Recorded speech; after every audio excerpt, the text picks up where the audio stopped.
Hi everyone, welcome back to another Tea with Uga episode. The last episode I was a bit harsh and I was bracing myself for negative comments and people being offended, etc. But I was very, I wouldn't say I'm surprised, but I was really relieved to see that actually the video was received well. So I decided to do a few more of the career videos.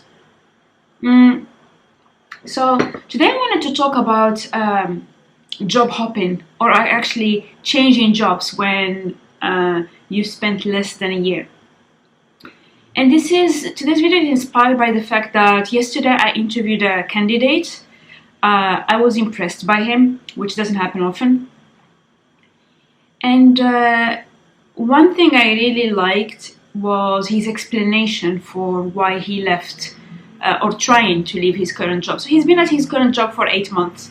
And usually what I tell people is I don't want to hear you repeat what's on your CV, because I mean it depends on the interviewer. Some people just discover you on the spot, but I usually think that I owe it to the candidate to read their CV, read their cover letter, already form my opinion on them. Sometimes I look them up if they have certain certifications or they have a certain interesting hobby and things like that.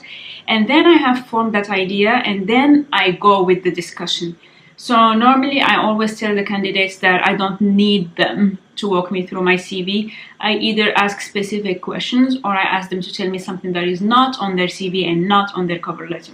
So for this specific candidate, I just pointed to the fact that he's been at his job for 8 months. Walk me through your thinking for jumping ship. And he was very straightforward. He gave a few reasons and I said fair, and we moved on. I'm not going to delve into the detail of his reasons because, you know, that is personal.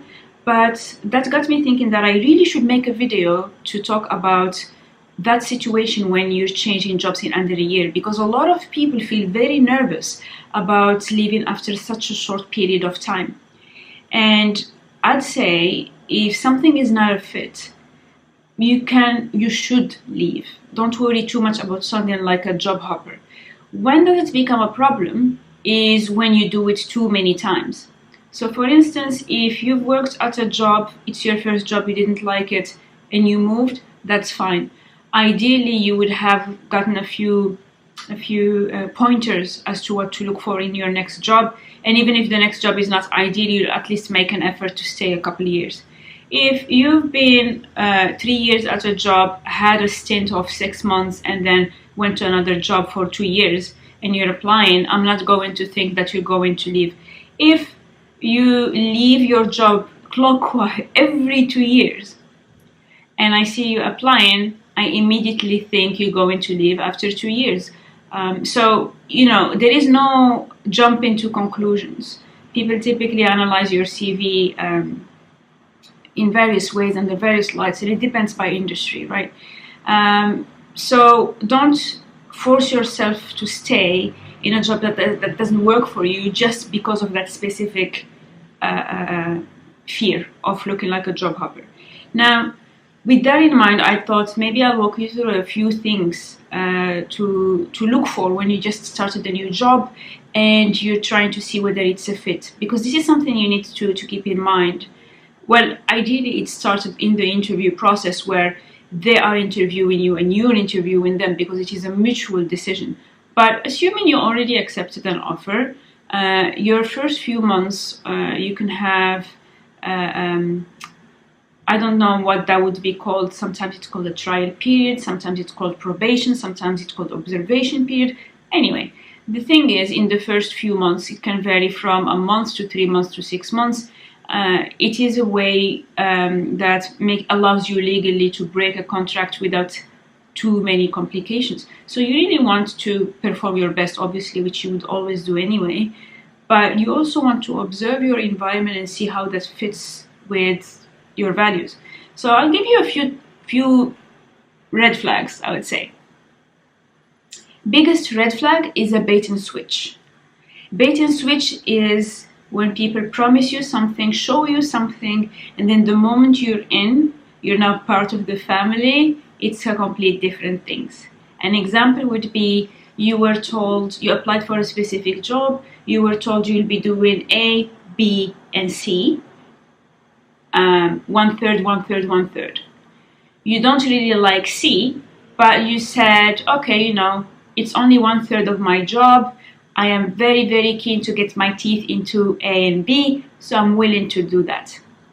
You get in, you get started, you realize that 99% of your job is C, and 1% is on B and C, and B and A. That's a bait and switch, because what they told you you'd be doing is different than what you're actually doing. You are okay to actually leave if you really don't want to be doing that all day, every day. Second situation is when you joined because of a specific team setup or even a specific person. Effectively, you joined because you know that the top 2 salespeople in the region are in that team and you want to learn from them. And that was a deal breaker for you. If eventually you join and then a month later they leave, it's okay for you if you really can't see yourself working with anybody else to leave. That happens a lot when people join firms that are partnership based. A partner typically brings the type of business that you want, they have the right projects that you want, and then you join because they interviewed you and you'd be part of their team. 3 months later, they leave. You end up doing work that you have no interest in, no training for, and you don't see yourself growing. That's also okay. What could be another bait and switch? Another bait and switch can be just in terms of the softer elements. Like, for instance, if you had a soft, I mean, not specifically work related, I don't mean that they're less important, right? Because on all of these elements, it's only whether it is a deal breaker for you or not, because people are different, right? But something could be if you had discussed a certain work arrangement where 3 days working from home and then 2 days at the office, then all of a sudden you're expected to be in the office 5 days a week. If that doesn't work for you because you have other duties, that's okay. You should be okay to leave. And so all of these, I have so many examples of bait and switch, so many. And I think sometimes you just stay because you don't know what is out there, but sometimes it's worth taking the risk, and that's where you have to think, what are your deal breakers, what are your circumstances, and also, even bad experiences are personality forming, but sometimes you just need a break. Like, I've got enough personality forming, let me just have a break, have a decent, well-functioning job. That's not too much to ask. So that was the bait and switch. The other reason to leave a job, and by the way, the bait and switch is okay to mention in a job interview, obviously without insulting your past employer. It doesn't matter how bad they were to you. You always keep it professional and stick to the facts. So it's not going to be, oh, the so-and-so did this to me, I cannot believe. It's simple. We had agreed in my contract that I will be working 3 days from home, and that was a deal breaker for me. And I made it clear at the beginning that it wasn't, I wasn't flexible on that. And when I started, I ended up being required to come in 5 days a week, and that was not a temporary arrangement. It was how the work was going to be going forward. It doesn't work for me. That's pretty matter of fact. You don't have to call them names or anything. The second thing is when they are toxic. You start seeing some unprofessional behavior, bullying, people screaming, something unethical. Anything that doesn't align with your values, you need to get out of there. And that is because of 2 reasons. One, the longer you stay in a very toxic environment, the more it destroys your self-confidence and your ability to grow in your career. Doesn't matter whether it's inside or not. And then the second thing is, when you join a company, you become part of that company's identity. You don't want a scandal. if they get all these sexual harassment claims, antitrust claims, insider trading, all of these scandals that go in the press, people will understand that obviously you're kind of job searching because of all the layoffs and everything, but you know, might as well jump ship before it actually becomes part of your identity. Nobody wants to have 5 years with a company that is notorious for child exploitation or whatever, right? So just something to keep in mind. Then there is the culture fit. You sometimes have cultures that inherently don't have something wrong with them, but they are so cohesive that they can be alienating to other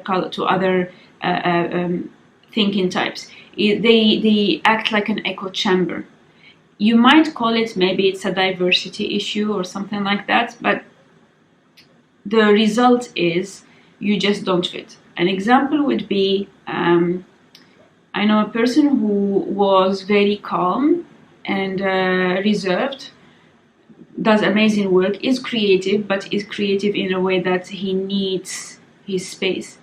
And he works at a creative agency where people were also creative, but they were extremely loud. You know, thinking out loud as they do everything, very, very loud meetings. The word loud is going to come up many, many times, because when you hear that person speak and when you hear all the colleagues, it's a completely different thing. Now, is it wrong for the company to not have an environment where an introverted person who's very creative cannot thrive? Yes. Is it that person's job to change the whole company? No. You want an environment that works for you. Your job is not to fix others. Your job is not to fix an entire culture just so that you can fit in. If that is your battle that you want to take on, good on you, but it's not an expectation. So that person, after I think 2 or 3 years, feeling like he was getting screamed at, ended up leaving. Eventually he was so good that he started his own agency, but that's irrelevant. So again, nothing wrong with being loud, creative, brainstormy type of company. It's just that sometimes it will alienate other people. Sometimes it's when you cannot adjust to certain standards. For example, there are some companies that are really into blue sky thinking, and you know, we want to do this and this and that, and you actually need a very high level of detail, and you need firmed up plans. You don't have the same risk profile, etc. It could be that you could give it a try, but then when you realize that every time you come up with a detailed spreadsheet of everything, when people just throw 3 post-its at you, and there is always that clash of I need the numbers, I need the timeline, versus this is a great idea, just trust me. If the friction becomes too much, then you will always be frustrated, and none of you, like, they would think of you as a downer, you will think of them as dreamers. You know, sometimes it doesn't work. Not to say that in a company you don't need all, because a lot of companies, you have the marketers, you have the creative brief person, and then you have the finance person, the auditor, whatever, right? But I'm just giving situations, and I think it's very important for you to just focus on you first, because if you were to go out tomorrow and get hit by a bus, the company would replace you. So there is obviously an element of loyalty to your team, an element of pride in what you're doing, but always also think about yourself, because that is really important. What else would be a reason for you to leave? Sometimes it's just very simple things like needing to relocate. It can be also just that you need a break, and you've been doing the same type of job for so long. You learned what you needed to learn, you're kind of bored. You joined one more company in the same field, and then you said, you know what? I can't do a 6th year of financial planning. I want to actually switch to filmmaking. So I want to join an ad agency. Or I can't do a 3rd year of building models at an investment bank. I thought I was really good at it. I realized I'm actually good at it, but I just want to work with clients. I don't want to be in the back office. A lot of the reasons can happen, and keep in mind that just because you're at a job doesn't mean that you should stop at that introspection. Every new project, every new role, every new team joiner, leadership change is an opportunity for you to assess, okay, so is this something that works for me? Obviously, you have sometimes to meet people halfway, but there are situations where you don't need to make that effort. And quite frankly, if you want to leave, nobody is entitled to tell you to stay, right? They can try certain things, but they can't force you to stay. It's a free market. So just keep these things in mind. I wanted to highlight just the bigger things, right? I would just say that I've had all kinds of these situations either happen to colleagues or hear them in interviews. The most important thing is to not be too apologetic about that. Sometimes, many times in my experience, when you are a really good profile, the company had failed you. I just had a discussion with a former colleague from a previous life, and we were talking about that, and we were talking about how she was very different, and maybe things were made on both sides, but she should not wear the fact that she was let go as her fault or her blame, right? Oh my God, it's kind of like raining / snowing. It's a very, very weird thing in my window. It's just very small. Very, very weird. But anyway, yeah, so that's what I had in mind. I'm going to continue doing my interviews and things like that, and whenever I think of another topic, I will put it up in a video. So I hope you're enjoying this series. Thank you so much actually for being so kind, because I wanted this series to be a really no nonsense kind of thing, and sometimes you just put too much pep talk, and I wanted something that is just unfiltered and really just this is how it is. So I'm glad that it was well received. I'll see you soon on my channel.